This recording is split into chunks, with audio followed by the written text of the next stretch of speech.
Okay friends, ഇനി നമുക്ക് പഠിക്കാനുള്ളത് 15 കൊണ്ടുള്ള നിശേഷ ഹരണ സാധ്യത.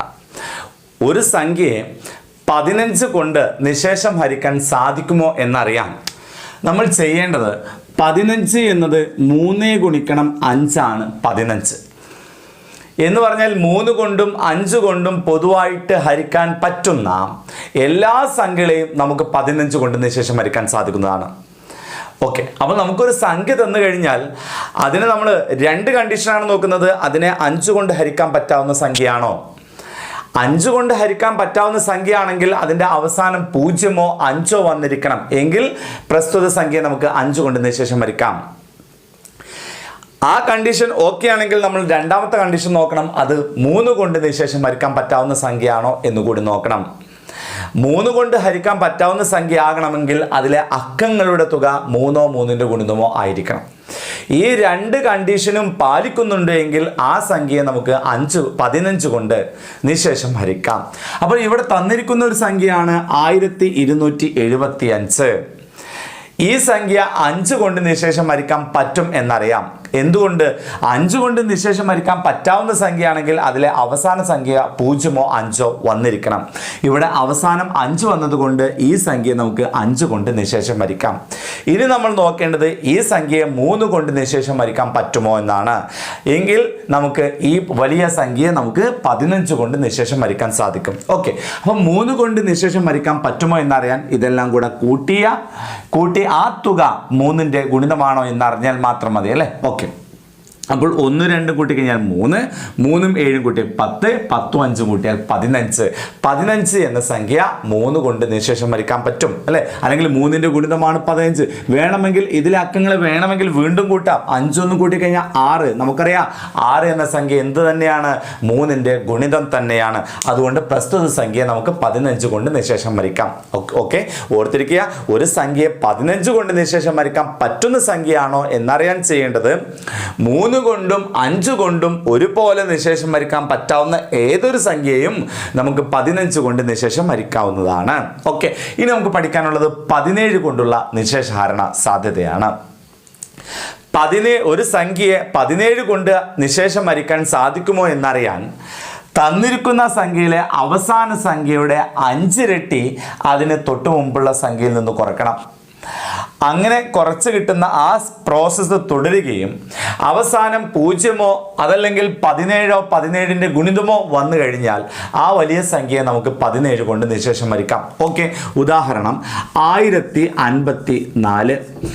ഈ സംഖ്യയെ 17 കൊണ്ട് നിശേഷം ഹരിക്കാൻ സാധിക്കുമോ എന്നറിയാൻ ചെയ്യേണ്ടത് ഇതിലെ അവസാന സംഖ്യയുടെ 5 ഇരട്ടി അതിന് മുമ്പുള്ള സംഖ്യയിൽ നിന്ന് കുറക്കണം.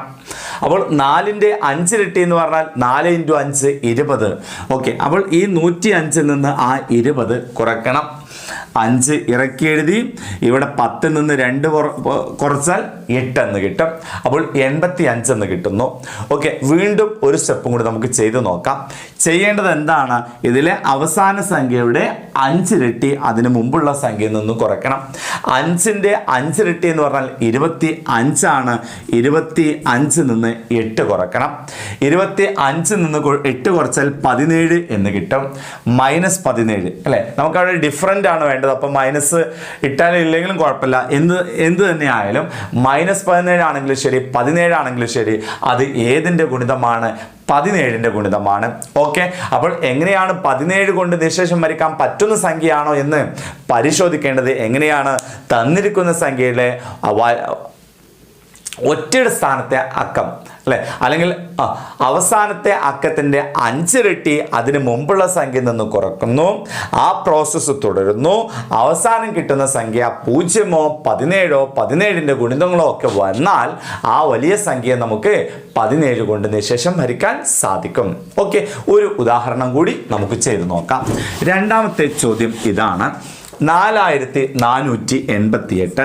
4488 എന്ന സംഖ്യയെ 17 കൊണ്ട് നിശേഷം ഹരിക്കാൻ സാധിക്കുമോ എന്നതാണ് നമ്മുടെ ചോദ്യം.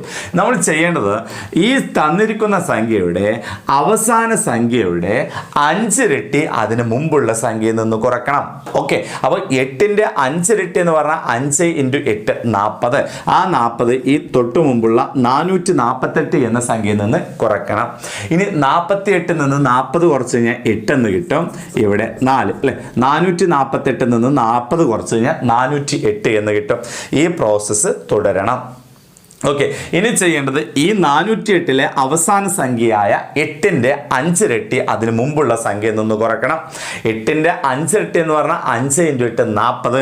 ആ 40 ഈ 40 നിന്ന് കുറച്ചാൽ നമുക്ക് 0 എന്ന് കിട്ടി. ഓക്കെ, അപ്പോൾ 0 17 അല്ലെങ്കിൽ 17ന്റെ ഗുണിതമോ വന്നു കഴിഞ്ഞാൽ നമുക്ക് ഈ സംഖ്യയെ 17 കൊണ്ട് നിശേഷം ഹരിക്കാം. ഓക്കെ, അപ്പോൾ നമ്മൾ 17 കൊണ്ടുള്ള നിശേഷഹരണ സാധ്യതയും പഠിച്ചു. എന്തായിരുന്നു? ഒരു സംഖ്യയുടെ അവസാന സംഖ്യ അല്ലെങ്കിൽ ഒറ്റയുടെ സ്ഥാനത്തെ അക്കത്തിന്റെ 5 ഇരട്ടി അതിന് മുമ്പുള്ള സംഖ്യയിൽ നിന്ന് കുറക്കുന്നു. അങ്ങനെ കുറച്ച് അവസാനം കിട്ടുന്നത് 0 അല്ലെങ്കിൽ 17ന്റെ ഗുണിതമോ വരികയാണെങ്കിൽ ആ വലിയ സംഖ്യ നമുക്ക് 17 കൊണ്ട് നിശേഷം ഹരിക്കാവുന്നതാണ്. ഓക്കെ.